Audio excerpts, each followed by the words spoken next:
Let's see. All right, so we are going to go ahead and get started. I want to make sure that we have enough time to go through the garden and go through any questions.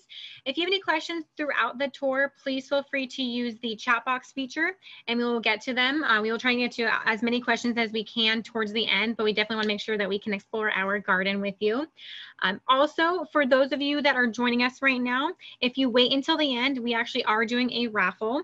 It is a $25 restaurant gift card to a local restaurant in our area to support our small businesses. So please make sure to stay through the entire session and then we can do the raffle at the end. Next, I'm going to go ahead and introduce our speaker today, and that is Pam Favela, excuse me. Pam has been involved in the landscape and irrigation industry for very, very long time, many years. She is probably the top expert that I know. She has a Bachelor of Science in Ornamental Horticulture with minors in irrigation design and botany. Like I said, she is an expert. She has worked as the grounds maintenance superintendent at Pacific Palms Conference Resort in the cities of industry for over 17 years and worked as a water resources specialist for our wholesaler, Western Municipal Water District. So she is very, very close to us. And she focused on landscape and water use efficiency for 14 years. So like I said, she is very knowledgeable about this. Pam is a licensed pest control advisor and applicator and is a certified arborist and landscape irrigation auditor. So if for any of you that have questions, Pam is your gal, so please be sure to give us any questions you might have. Without further ado, I'll go ahead and turn it over to Pam and she'll be walking us through our Waterwise Garden, which actually is located at Elsinore Valley Municipal Water District's headquarters. It is open all the time, so you're getting a virtual tour today, but if you'd like to come in person, we are always open for you. All right, I'll let you take it away, Pam.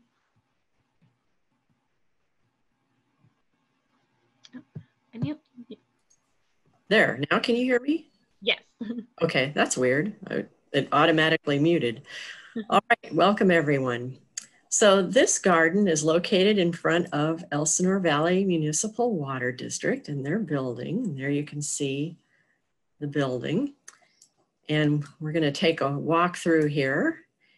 And this is a kind of a neat virtual tool. It's called Matterport. I know a lot of realtors use this and I just love it. So as we go through the garden, if you have any questions, put them in the chat box and Haley will read them. And if they're pertinent to what I'm talking about, go ahead and interrupt me and we'll answer the questions along the way. You got it. So when you first enter this garden, you see a lot of this plant right in here. Can you see me circling around? Okay, because I noticed there's a bunch of little tools I could use if I need to. And this particular plant is called Little John. And if you click, anybody can go to this tour. If you click here, whoops, English lavender. Nope, that's not it. Well, trust me, it's Little John. There we go. It's actually a dwarf bottle brush. And most people think, oh, it's going to get 1 or 2 feet tall, but it can still get pretty tall. So if you decide to plant this plant, give yourself some room because it can go, I've seen it as high as 4 to 5 feet tall without being pruned. But if you prune it, you can keep it easily at 2 to 3 feet, and it gets pretty wide too, up to 6 feet wide. So give it some room. But the nice thing about this plant is it's very suitable for our Southern California landscapes. It can take the heat, it can take some drought. You don't want to water it a lot, but when you do water, the golden rule is to water infrequently but deeply with all of these plants. And this is a good, tough plant that doesn't seem to have many pests and is very tolerant of various care regimes. So let us proceed through here. Some of these, like when I click on some of them, you can't see the plants very well. So I'm going to go through the garden where you can see better specimens of them. Okay, so here on the left, let me get a little closer to that plant. These pictures were taken in June. So things were just starting to heat up, but this is Spanish lavender. And you'll notice that, well, this garden has a couple of different lavenders on it, but the most common lavenders are English, French, and Spanish. And this is Spanish lavender. The Spanish lavender doesn't get as tall as the other lavenders. It gets maybe 1 to 2 feet tall, but it spreads. and it fans out across the ground. And it is covered with flowers early summer through, or late spring, early summer, and sporadically throughout the summer into fall. And the Spanish lavender, this picture doesn't do it justice. It'll be covered with these little purple heads, and they have these little like bunny ears on the ends of little lavender petals. So it's very pretty, and a very, very tough plant to have in the garden, very drought tolerant. Okay, let's see. I think we can look at this. Yes, okay. You've probably all seen this. This is another very common plant. It's called a dwarf yellow lantana. And it too is a very tough plant. This is also an important plant to attract pollinators. Skipper moths love it, bees, etc., butterflies. The only thing about this plant that you need to be careful of is it is not frost tolerant. So if you plant this in your garden and it's a fairly new plant, or even an older plant, if we get a hard frost, it's going to kill the top of it. But don't worry, because the roots are still alive. And after the frost, all chances of frost are gone, like in March or so. Cut this back to about 6 inches above the ground and it'll come back fast. By summer, you'll have a relatively full shrub again. So it's probably worth having if you don't mind the risk of having it die down every few winters or so. All right, so let us proceed. Look at all these little signs. I love this. Okay, let me zoom further here. These hedges on the left are called privet or waxleaf privet. And these are pretty commonly used. They used to be used a lot more frequently than I see them now, but they're a pretty tough shrub and they're very prunable. These are even used in large topiaries to shape into animals or whatever shape you want in your yard or Disneyland. Real quick, Pam, sorry, just someone, I wanted to make sure this was a really good question. Sorry to interrupt, but I wanted to make sure we got that in. One of our attendees wanted to make sure if you could just point out as you go through the garden, which are California natives. Okay. So and I should have mentioned this in the beginning, all of the plants in our garden are drought tolerant water-wise. Not all of them are native to California, but we do have a handful in the garden. And so when we scroll over it, it'll also let you know that they're California natives as well. But Pam can always point that out as we go through also.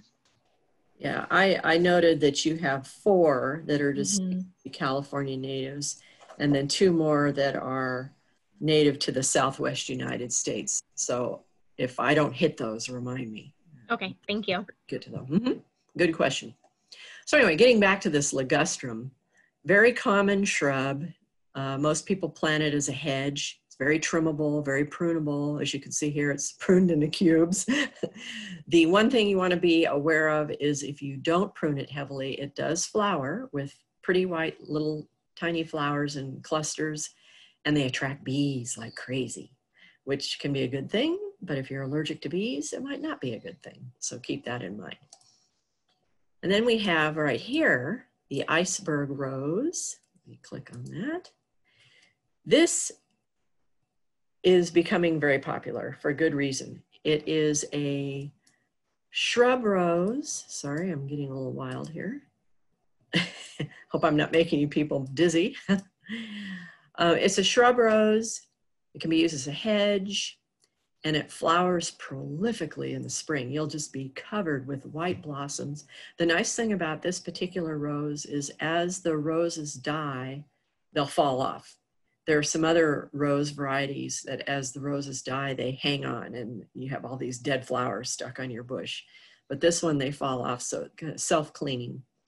They do need to be pruned fairly heavily in late January, February, just like any other rose, but they'll come back beautiful and full, and they're another tough garden plant for Southern California. Okay, let's zoom on down here. As you can see, we've got lots more little John here. And here's a lavender. Let's see. Okay, oh, that's Spanish lavender. That's not Spanish lavender. That doesn't look like Spanish lavender. That kind of looks like English lavender, which is more. Yeah, we have Spanish lavender, we have English, and we have cotton lavender. We have quite a few lavenders in the garden. Okay. So a sign might have gotten misplaced. The English lavender tends to grow more upright, and it will grow into like a 4 by 4 foot ball if you leave it unpruned with flower spikes above that in the spring and summer. And all the lavenders are excellent choices for a Southern California garden. They don't need frequent watering, but again, when you do water, water deeply, and they're good performers. This brings up a good point. What is the #1 killer of landscape plants? Overwatering. And with these plants, do not water every day. Do not water every other day. This time of year, once a week at the most. And I'm talking about established plants. If you plant something brand new, obviously you're going to have to water it more frequently to get it established. But even in the summer, maybe twice a week, that's it. And people tend to think that they can that if they water more, that it's better for the plant, and it's not. You create an environment that's favorable to fungus and bacteria diseases, and it wipes them out. Okay, so let's see what this is. Okay, so here's another rose. This one is in the shade. Actually, I think there's a better one farther down to look at, but it's a red rose and similar to iceberg as far as care is concerned. Whoa, we zoomed quite a bit. Okay, these purple flowers, whoopsie, let's see. Nope. There we go, sea lavender or status. That's these purpley flowers. They have these big, kind of lettucey looking leaves, but they're thick and leathery. And those grow up to about 1 foot, 2 feet high. And then you get these flower spikes that grow above them in these just giant clusters of these little tiny purple flowers. And these flowers are kind of interesting. You can cut them and hang them upside down, and they're kind of crispy, and they'll make a kind of a fun dried flower. Again, a tough plant, but this is a perennial. So it's going to look good for a few years, and after a few years, it can get a bit of a stem or a trunk on it, and they kind of flop over. So I would recommend replanting them every few years if you're going to have these in your garden. Now, another plant right here in front, and I think this is yes, a California native. Okay, this is Wayne Roderick daisy. And this can grow in some shade or full sun. And this plant, to me, I would grow it more for the green foliage, but it does have a lot of these little white flowers, and attractive to our native pollinators.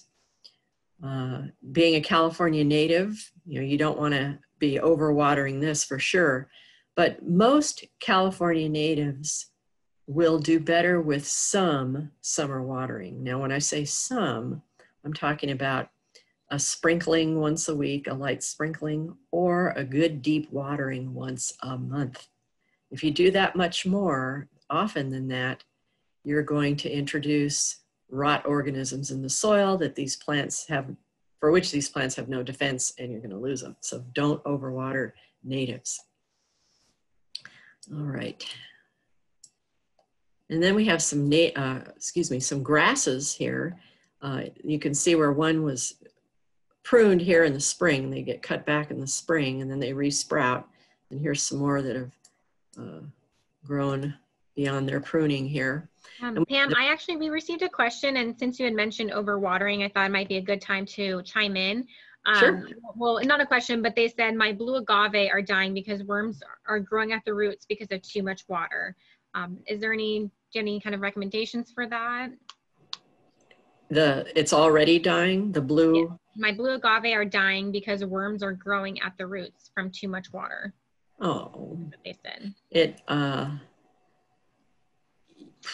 Or maybe think about it and we can revisit Yeah, that. it could be a pathogen, like some kind of a rot organism. And if that's the case, it might be too late, because a lot of times once symptoms show up, sometimes you can treat them, sometimes it's too late. I just went through this pathology webinar yesterday. It's kind of depressing. Worms, the worms could be a secondary pest that's attacking the plant, because a lot of times when plants succumb to a disease, insects will move in and take them out, or vice versa, you know, like the pine beetle in the mountains. You know, that came in and took out a lot of trees, and then you get fungus that come in and finish them off. So you're looking at multiple pests sometimes, not just one. You might want to get the worms identified by taking them to a nursery. Also, there's a fantastic website called UC IPM. If you just Google that, UC space IPM, that is the University of California Integrated Pest Management. I know that's a mouthful, but they have a section on there for home gardens, and you click on that, and there's a ton of science-based information on how to take care of problems in your garden, whether they're insect pests, pathogens, you know, fungus, bacterial infections, etc. And then they have how to remedy or at least tolerate the situation and the things that you can do to help your landscape survive those pests. And it's all research-based information, because you really have to be careful. I'm getting on my soapbox here. You really have to be careful what you find online. Hopefully the sites you go to are .edu, which means it's from a university and it's well-researched information, because there's a lot of false information out there that can actually be dangerous. So you have to be careful at what you're looking at or what you're reading. Good question. All right. So moving, back to the grasses. So in this garden, there's two kinds of grasses. Right now, they kind of look the same. And they have this beautiful evergreen, thin, wispy stems. Oops, whatever. And they're Muhlenbergia grasses. One is deer grass and one is pink mullehy. The pink mullehy has these beautiful sprays of really fine pink seed heads, but it looks like a feather duster of pink, and it just covers the whole top of the plant. It's beautiful. And the deer grass is similar, but there's more of like little silver spikes above the head of the grass, and it's very attractive. And that's why people grow them, for the ornamental quality. And the care of those is that you want to cut them back down to about 6 inches, 8 inches or so in late winter, so that they'll come back and rejuvenate nice and fresh. All right. Here's a tree. Let me zoom a little bit here.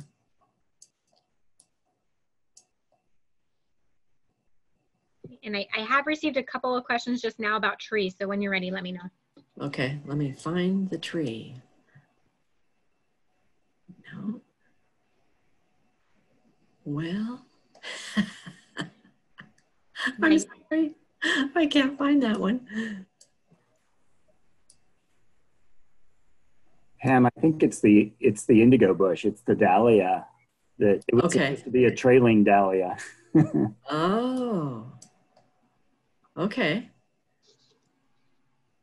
All right, this is one of few plants I'm not familiar with, so let me look at my notes. Yeah, I have it listed as a shrub. And full or part shade. Oh boy, this is way off. Mine, I have Dahlia capitata growing from 1 foot in height to 3 to 4 feet wide. Not that plant. So interesting. Huh. Haley, are you going to be able to show the handout, or do you want me to just mention a few things? I'm trying to attach it to the chat box, but I'm not able to. So if you want to mention it, and I can work on that. There's a website called inlandvalleygardenplanner.com, and it was created by a local landscape architect who has, Bob Perry. He's been around for years. He taught at Cal Poly, and he is quite the plantsman when it comes to Southern California plants and their uses. And he created this website specifically for the Inland Empire. And it's hosted by Chino Basin Water Conservation District. And they're happy to have anybody take a peek. It's inlandvalleygardenplanner. Is it .com or .org? What's on my handout? Sorry. Let me check right now. if you just Google Inland Valley Garden Planner, you'll see it. And he has beautiful photographs of all these plants and the descriptions and a lot of helpful information on irrigating them as well. So I highly recommend that website. I will include a copy of the link right now in the chat box for everyone also. Okay, excellent. All righty. So moving along, here's a magnolia tree. That's one we probably don't want to put in the Inland Empire. They struggle here because they're from the humid Southeast United States. They prefer more humidity. Yeah. One of the questions we received, Pam, was do California live oak trees need to be watered? Or I guess maybe how much watering? It depends upon where they are. You know, if you live in a native or an area next to open space, they're probably growing there on their own. Now, down in the Elsinore Valley, you're probably going to see them on the east-facing slopes, which would be on the west side of the lake. That's what I'm assuming. I'm sorry, I've been down there a few times, but it's been a while. I live along the 91 corridor, and we have them growing natively on the north-facing side of the mountains on the south side of the 91. If you want one in your yard, they can tolerate some irrigation if you plant them young, but they prefer not to have summer irrigation, again, because they're going to be more susceptible to disease. But I've actually seen them, like around where I live, we have some on irrigation that the city planted in some city areas. And there's one that's been there over 30 years and it's still growing strong and it's irrigated. And I've even seen them pruned as a hedge, believe it or not, and treated as a garden hedge. So they're a versatile tree, but in its native environment, they have mechanisms to basically shut down and go dormant in the summer. They don't lose their leaves or anything because they're evergreen, but they just basically shut down or greatly slow their growth so they don't require a lot of water. Okay. And then another question, we received 2 questions about trees. The second question was how much water is needed for an olive tree? They're fairly drought tolerant. Again, when it's young, it's going to need more to get established. But once it's mature, you can back off quite a bit. Trees are, they're so large, their root systems go 2 to 3 feet deep. Some people think they go a lot deeper than that, but actually they don't. For the most part, they're in the top 2 to 3 feet of soil, but they're quite widespreading. And trees don't require as frequent of water, but they require it more deeply to get to those deeper roots. So a tree can be watered in the heat of summer, like an olive tree, maybe once every 2 weeks or so for an established tree. However, if you've been watering this tree every other day, or it's planted in your lawn and it's getting lawn irrigation, and you decide to take your lawn out and keep that tree, it's going to die if you just suddenly decide, oh, I'm going to water it once every 2 weeks, because it's not used to that. It does not have the root system to support that. If it's been in a turf area, all of its roots are probably in the top couple inches of soil, and that's going to dry out fast. So for those of you that have been through the turf removal program or are thinking about it, please consider your trees. They're going to need to continue to be watered fairly frequently and slowly back them off to allow the moisture or the air to percolate into the soil and the moisture to percolate down and to encourage those roots to grow deeper. You can't just suddenly change your mind and start watering a lot less if the tree's been watered frequently. Okay. Oh, here's a really good specimen here. Okay. So this plant here with the red cascading flowers, this is really pretty. Let me see if I can get, well, making everybody dizzy. Right. That spot looks like it's right in front of that plant. I guess not. I'm sorry, people. Okay, I'm just going to stay right here. Oh, excuse me. There we go.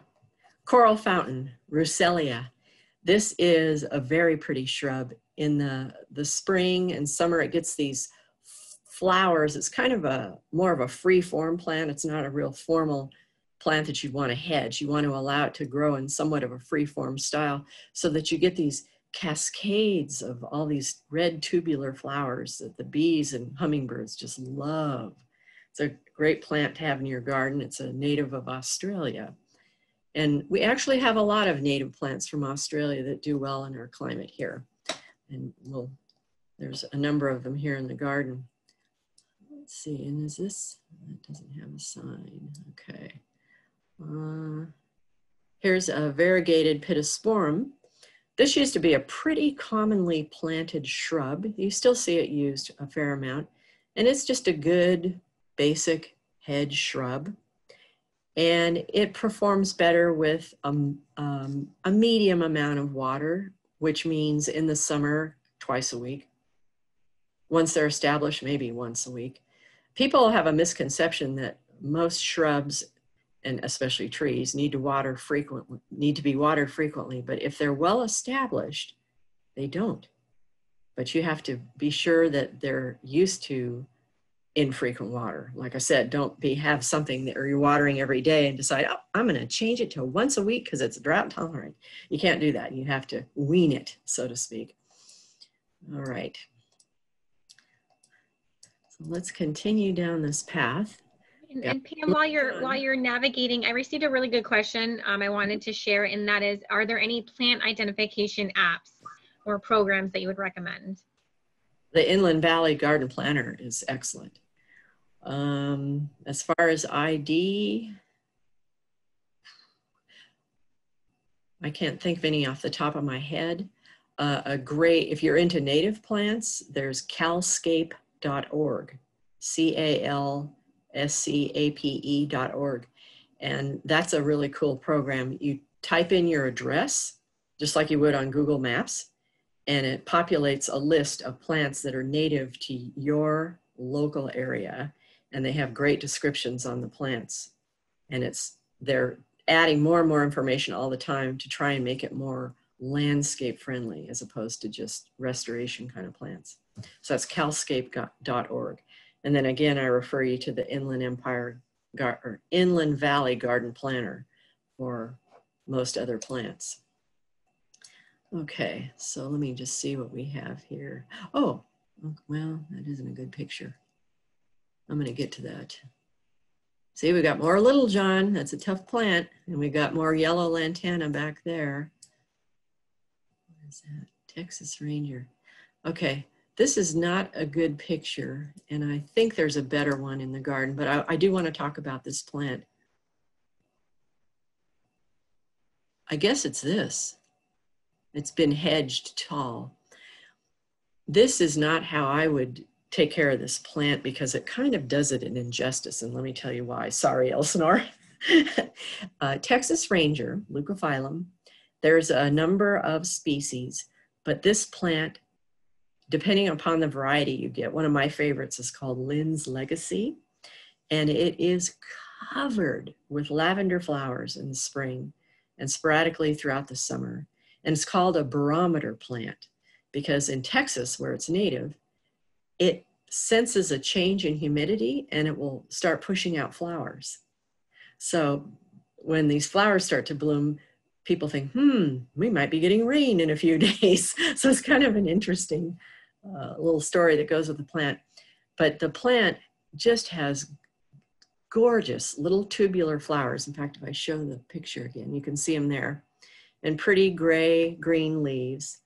And if you hedge it lower in the spring and then leave it alone and let it grow up in late winter, actually, you'll have all of these beautiful pink flowers in the summer. It's just gorgeous. There's a nursery called Mountain States Wholesale Nursery. Their website is mswn.com.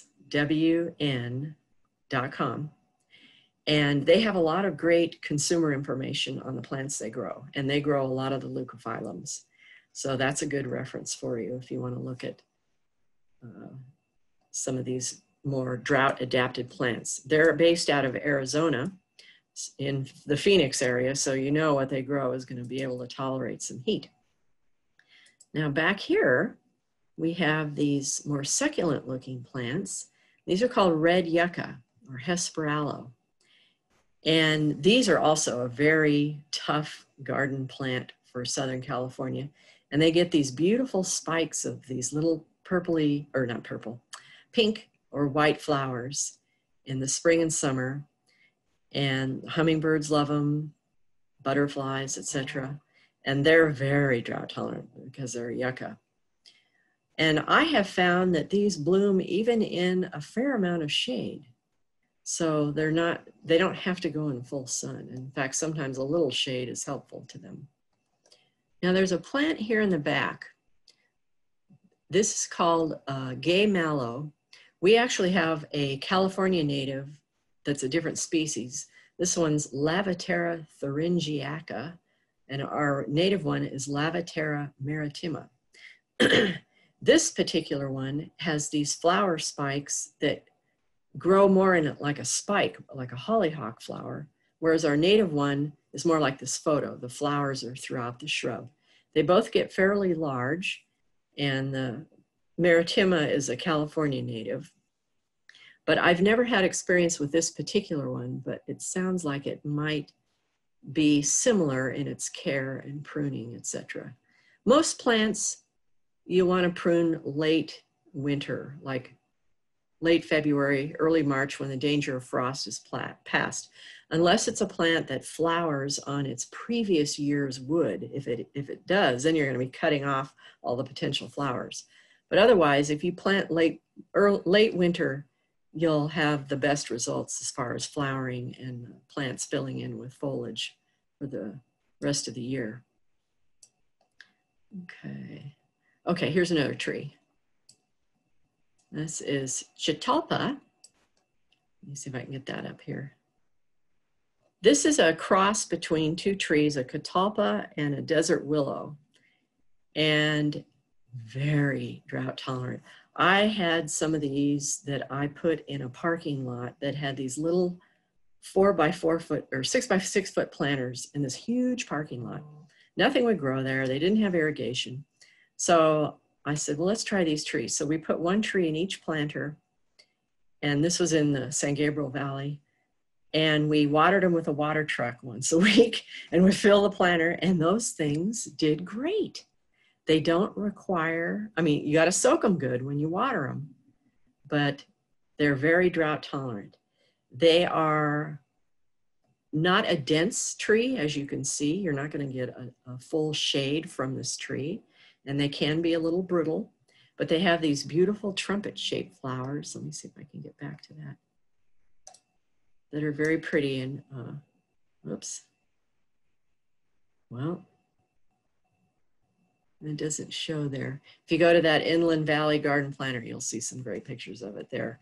But very pretty flowers and the clusters of these trumpet-shaped flowers and pinks and whites. Now I saw here, okay, I'm going to talk about this here. This isn't the, it's hard to tell in this picture, but trailing lantana. There's two lantanas in this garden. We talked about the yellow one at the beginning, which is a shrub type, and this is a trailing type. And this one is one tough plant. However, like the other lantana, it is frost sensitive. And this will probably die down in your area for sure. If we get any kind of cold snap, you know, lower 30 degrees, it's toast. But it comes back easily. Just wait until the end of February or when all frost risk is gone, cut it back to 6 inches above the ground, and by summer you'll have a full plant again because it grows really fast. And it's very attractive to a lot of beneficial insects. And it has a kind of an interesting pungent smell if you crush the leaves too. But it's a good tough plant. This is a good slope cover too. Okay, let's see. Here's another question we received, Pam, was, are you familiar with the Canary Island pines? They look very similar to others, but are described as drought tolerant. Well, you could say that about a lot of pines in our area, like Aleppo pine, Elderica pine, Canary Island pine. Mm-hmm. They all prefer a medium amount of water, but what's a medium amount of water? With a tree, a mature tree that hasn't been watered frequently, you know, you can get away with watering that every 10 days in the summer. Trees just don't need frequent irrigation. They just need it deep when you do water, and to get those roots well established. Again, if it's growing near a lawn where it's getting watered all the time, you can't just cut it off and decide you're going to start watering once every 10 days. You have to wean it off throughout a growing season to allow those roots to grow deeper. Because what happens when you grow a tree in a lawn, the roots of the tree and the roots of the grass are both competing for air. Believe it or not, any plant root needs oxygen as well as water. And you think, well, what about this water lily or birch tree growing right by the water? They have adaptations that can allow them to survive with less oxygen in the soil. But normally plant roots do need some gaseous oxygen in the soil. And when you're watering all the time, you're depriving the plant of that. And that's when you start running into rot problems and diseases, and it's just a whole cavalcade of problems. Okay. So I didn't hit things here. Let's see. Oh, okay.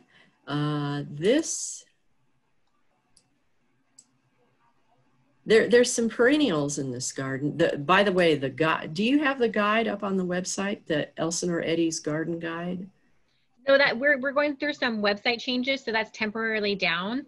Okay. So for everyone, you can go to our website for different resources. For a list of all the plants that are in our garden, we actually do have those available at the garden itself. So if you were to come in person, you could pick up a pamphlet with a list of all of the plants that are listed. We are going through some current website updates right now, though. And like I said, this garden is open all the time. So if you want to come by, you know, sometime today, tomorrow, you can always come to this garden. It is open to the public. Mm-hmm. In this garden, you know, of course, you have some trees, you have shrubs, and then you have what are called perennials, like that status, the purple, what do they call it here? I can't remember what you guys call it. I call it status, that purple flower with a lettucey-like leaves. Sea lavender, that was it. Yeah.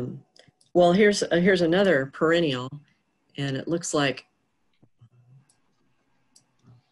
let's see, where'd it go? Gara.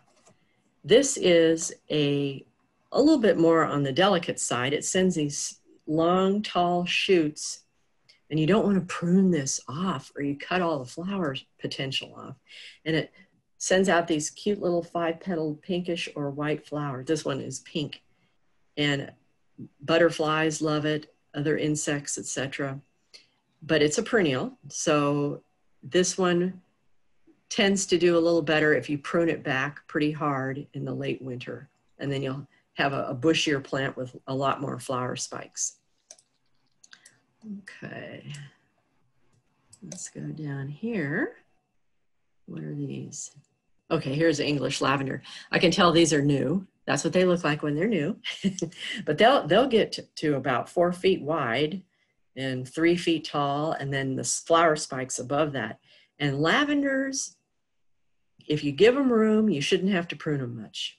Maybe once in a while in the late winter, but even then they can go a few years and look pretty good without heavy pruning.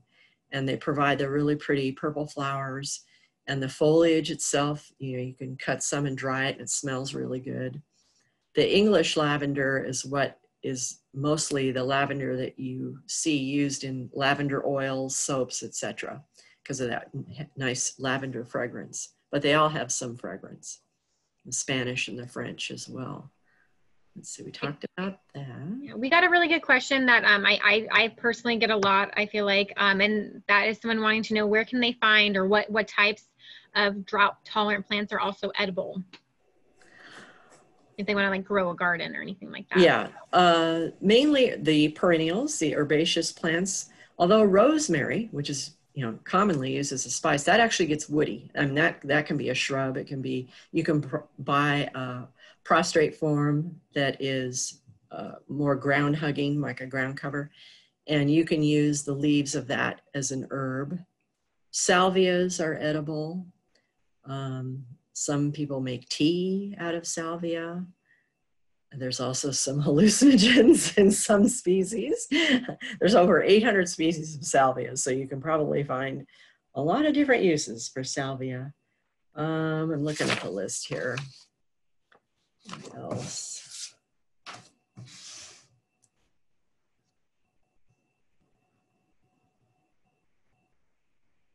And while you look at that list, Pam, I just want to let everyone in attendance know that this virtual garden will be available for you to tour on your own afterwards as well. We wanted to do a in-person, you know, walk through it with you, but it will be available also even after today. So you can, if you want to come back at another time, if you can't come in person, but would like to do a virtual tour, it will be available as well.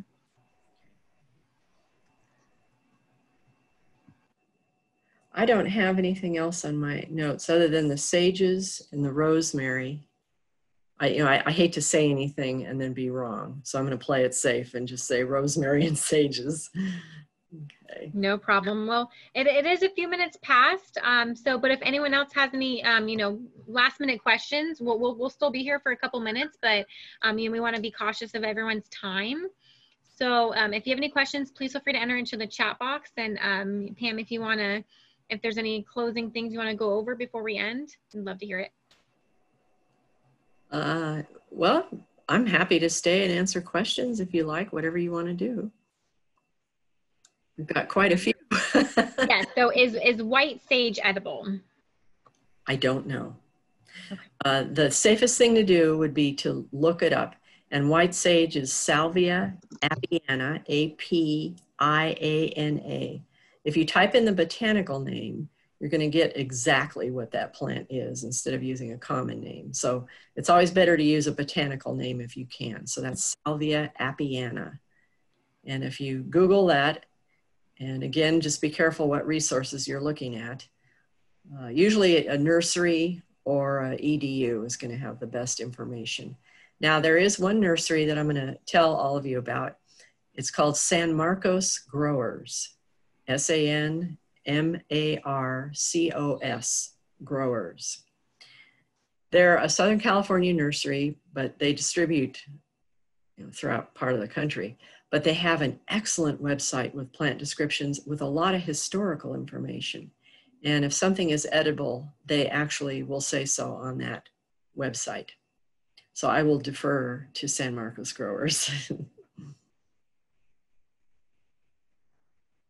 And then another thing is, or another chat box, they just suggested the pineapple guava, I believe. As yes. That's edible. And there, I believe you have one in your garden. Mm-hmm. Guavas are definitely edible. Let's see here. And then I actually have a couple more questions coming in. One, are there any guides on how native people used native plants? The calscape.org website has some of that information. Also, Rancho Santa Ana Botanic Garden, which has now changed their name to California Botanic Garden. If you Google either one of those, you should get the garden. That's in Claremont, up in Claremont. They have they changed their website. They used to have a lot of plant lists and things, and they're gone now. But I know that they have actual workshops where they'll have speakers come in and talk about the history, ethnobotany of the plant, medicinal uses, how the Indians used them, etc. So you can keep an eye on that because that would be very interesting. And I also got a suggestion. It's called Moosa Creek Nursery, and I'll enter that in the chat box for everyone as well. It is located in Escondido, but they also sell California natives and will deliver it to Parkview Nursery in Riverside, which I believe is over off of Van Buren, correct? Actually, there's two Parkviews. Okay. There's one on Jackson Street, and they definitely carry Moosa Creek items. And the one over on Chicago, I think they do. And then Louis Nursery in Riverside also carries Moosa Creek items. And Moosa Creek's website also has some good information. It's spelled M-O-O-S-A. Yes, and I'll leave that in the chat box for everyone as well. Another question that we received was in regards to, have you heard of the moringa tree? M-O-R-I-N-G-A? Moringa tree? No? Let me Google it. I said we had a question about that, but we can get back to that. Okay. Okay. And then someone did ask if there is one in French Valley. I'm assuming they mean, are they referring to Moosa Creek? A nursery in the French Valley area. Moosa Creek is in Valley View, if that helps. It's east of Escondido. I'm not too familiar with that. Moringa equals good tea. Yeah, I just pulled it up here. Drumstick tree. Moringa oleifera.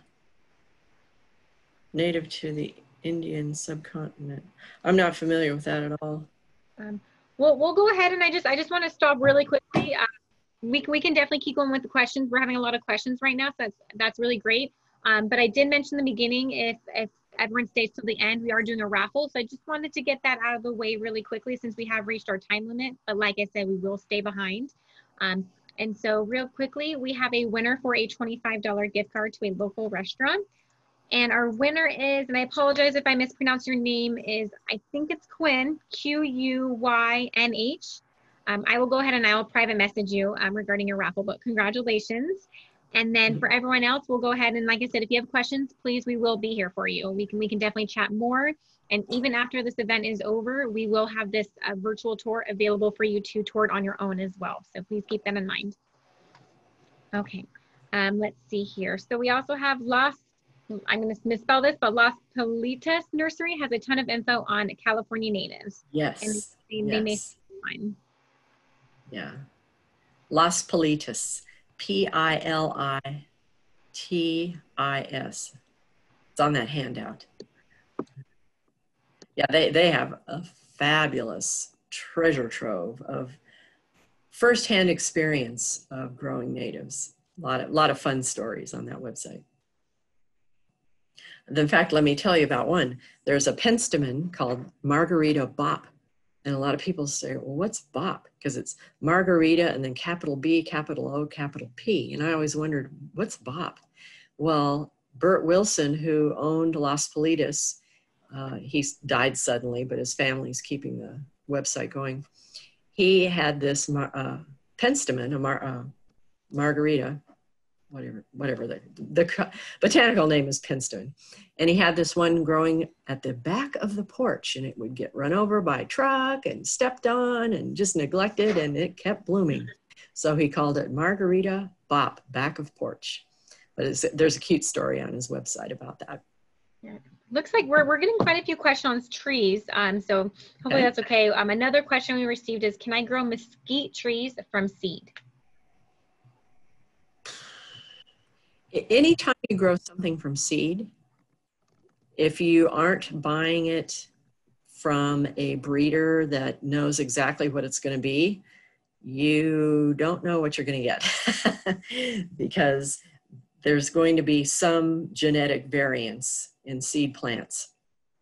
So in theory, yes, you can grow anything from seed, but it might not be what you want. Because most of the plants that we have in our landscape gardens are varieties. You'll notice they have a name. I can't think of the mesquite variety off the top of my head, but they're bred so that they perform better in a garden. Just like an avocado, you know, a lot of people will take a pit of an avocado and stick toothpicks in it and stick it in a glass of water and grow an avocado tree. But they're probably not going to get a tree that produces very good fruit because it's not a variety that's been developed to maximize the good traits of that fruit. Same thing with trees. You know, it's a risk. You might not get the characteristics you want. Thank you. So far, if anyone has any, let's see here. Wait, one more question. Is bare root tree easier to grow? It's actually better.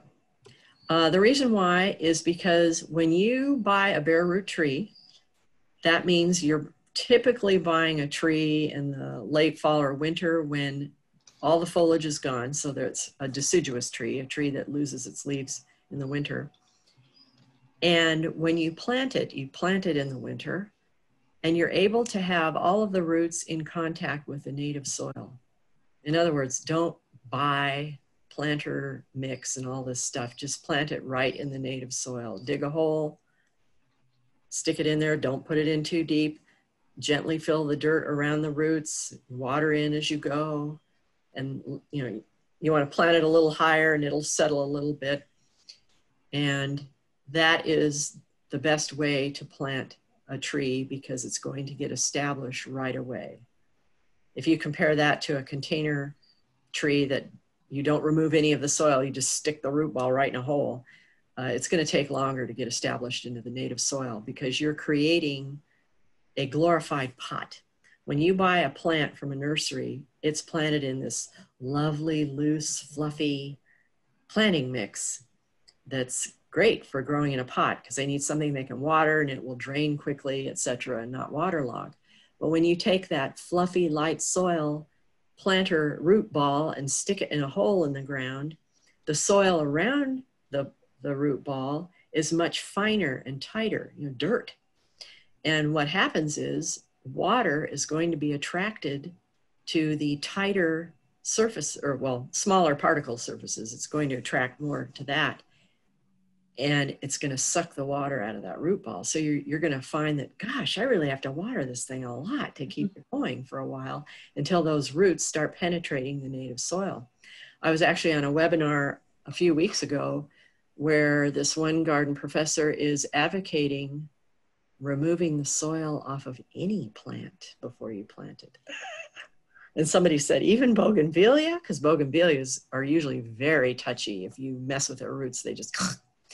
But what happens, this lady had found, is when you plant them, after you carefully soak the plant in like a wheelbarrow of water and gently remove the soil off the roots, then go over to your planting hole and dig it nice and wide so you've got some loosened soil, and set it in the hole and slowly add a slurry of water and dirt in and let it settle.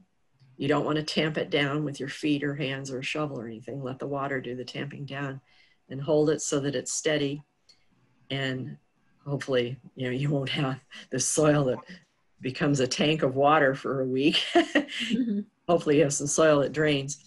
But what happens is you will lose some foliage. Some of it's going to die as it reacts to having all that soil stripped off its roots, because you've now removed all of the root hairs off the root ball. And those are the little, almost microscopic parts of the roots that suck up the water.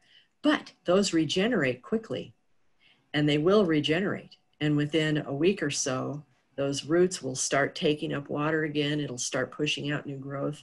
And this particular researcher that I'm going to mention in a minute, she did some experiments and showed trees after several years, those that were planted with an intact root ball of soil and those where she took it all off, and the ones where the soil was removed were significantly larger and healthier. It was very interesting. Okay, so who is this person? Linda Chalker Scott. And Chalker Scott is hyphenated. She's out of Washington State University, but she does a lot down here in Southern California as well. And she has a fantastic website called Gardening Myths. Like, oh, should I put coffee grounds on my plants? Should I do sheet mulching? Does compost tea work? All these things that are kind of controversial, depending upon who you speak to. But it's Garden Myths, Linda Chalker Scott. And I think the website, do you have that handout handy, Haley? It's Puyallup.edu, which is the Washington State University Extension server. Yes, I have the handout. For some reason, I can't attach it to the chat box, so I've just been copying and pasting things in there. Okay, why don't you just paste that web address? Okay. And that website is fantastic. And she's also written a few books about the garden myths, but she is very good at writing things that speak to the general public, not technical, but gets to the point on this is what you need to do, this is what you need to know. Very good information. That was a horticulture myth. Okay. All right. Well, we should be wrapping up in a few minutes. But you know, if you have any questions, please feel free to keep adding them to the chat box, and we'll respond to them. But one thing I did want to make point of is that we do offer a rebate of $2.25 per square foot. So if you're interested in replacing your grass with a drought-tolerant, California-friendly, water-wise garden, there is a rebate available. So I highly recommend looking into that. And of course, you can look on our website or give me a call, and we can discuss that further. And you can even come down to our garden and get some tips or some different ideas on how you would like yours to look. So definitely something to keep in mind. And if anyone has any other questions, again, please feel free to put that in the chat box. And you will be able to look at this garden virtually as well, even after this event. So if there's something you missed, because we of course weren't able to cover everything, we highly recommend taking a look at it at another time and exploring it all for free. And if you have any other questions, we will be around for a couple more minutes. Please feel free to ask any questions before we close the meeting. You know, one thing I did was I wrote down a list of a few of my favorite plants. Do you want me to talk about those real quick? That would be great. People always want to know about, what plants you would recommend or okay. So recommending plants would be a great topic. Okay, we already talked about the lavenders. They're a great plant. The lantanas, you just have to remember the lantanas can freeze. The Texas Ranger, super flowering plant if you don't lop off all the twigs. And yellow bells, that's Tecoma. The genus is Tecoma, T-E-C-O-M-A. There's a number of varieties of that plant, and wow, is that heat tolerant. But again, it's frost sensitive. And I think, is it right in front of us as well on this current screen, yellow bells? I could be mistaken. Yeah, yellow bells. Okay. Is that it back here? I believe that's it. It could be Bird Paradise. I believe that's where we have a yellow bells plant. Yes. Okay, there's the flower. Let me scroll up to that flower. I'll show. So it has these tubular flowers, and you can get varieties that have some orange in them, like Esperanza, and they're fairly easy to find. They get big. So I've seen them 6 to 8 feet tall and about 4 or 5 feet wide. And if you give them room, you can hedge them to some extent. But I was in Phoenix a few years ago in May, and it was 110 degrees. And there was a hedge of these along a parking lot that was beautiful, not affected by the heat at all. It was just loaded with yellow flowers, very heat tolerant, but not frost tolerant. So just remember that. Red Bird of Paradise, which I think was popping up here. Yes, Caesalpinia. There are several species of this, and these have like a fine pea-like leaf, a compound leaf with little leaflets, big round shrub. And right now these are flowering, and they send up these spikes of these really bright orange and yellow flowers. Very pretty, very drought tolerant. But again, these need space. If you want to maximize the flowers, you want to be able to have a place for these shrubs where they aren't going to have to be chopped into little balls and cubes. If you can let them grow into their natural size, they're going to reward you with a lot of beautiful flowers. Let's see. Allen Chickering Sage. I can't remember where I saw that in here. Most sages have small leaves, or maybe narrow linear leaves, and they grow into kind of a loose, informal ball shape, and Allen Chickering is one of them. And then it will send these spikes up with these little balls of lavender flower clusters, right in a line. And they'll have hundreds and hundreds of them on a shrub, and they're just beautiful. When you see them planted in a row, it's like looking down a purple mist on top of this row of green foliage. It's very pretty. And it's probably one of my favorites. I can't remember where it's at here, but we actually do we do have that plant in our 2 other gardens. One is at Storm Baseball Stadium, and then the other garden is we have over in the Temescal Valley Corona area off of Indian Truck Trail, and it's a gorgeous plant.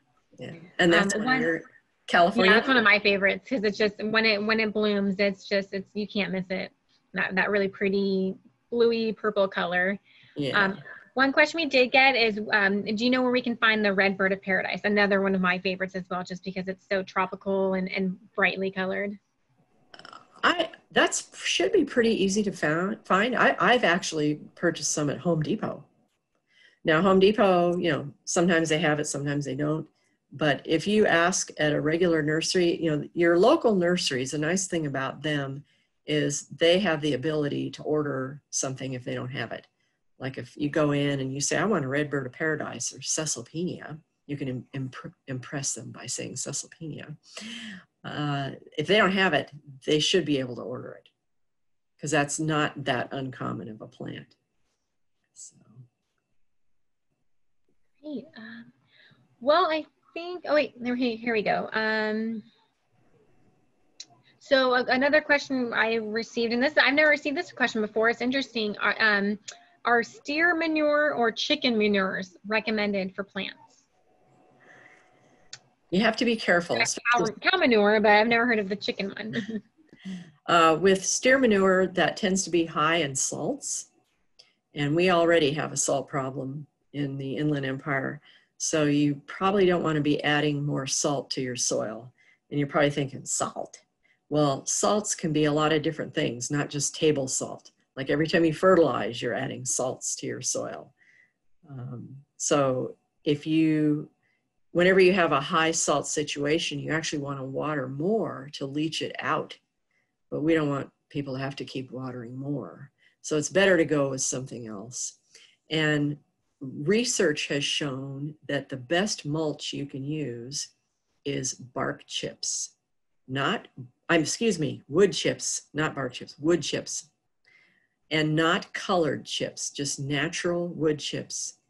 And it's the safest to get it locally. Like if somebody, arborist is cutting a tree down across the street, ask them if you can have the chips. Even if they're big, like 5-6 inch chips. If you lay a couple of inches on your soil and moisten it now and then, that can actually enhance your soil and add a lot of beneficial microbes to your soil. So there's a lot of benefits to mulching. And that Linda Chalker-Scott that I mentioned, she has a lot of information about that on her website. So we're actually, we are about 25 minutes over our time. So we are going to close it out. I did leave an additional resource in the chat box for the master gardeners. This is a very, very helpful resource and tool. You know, the Water District here, we actually use them a lot for our workshops and just use them as any kind of guidance. So I highly recommend utilizing them as well. You know, if you ever have any questions, they're an additional great resource. Like I said, this virtual tour is available or will be available on our website along with all of the other booths. If you didn't get to attend them all, they are going to be available even after today. Today was the live portion, but we will make sure it is available so you can come back another time and take a further look and do a more detailed look of our garden. And of course, you're welcome to come to the garden in person. But thank you so much, Pam. I really appreciate your expertise and guidance through our garden. And thank you everyone for attending our event. We hope you enjoyed it.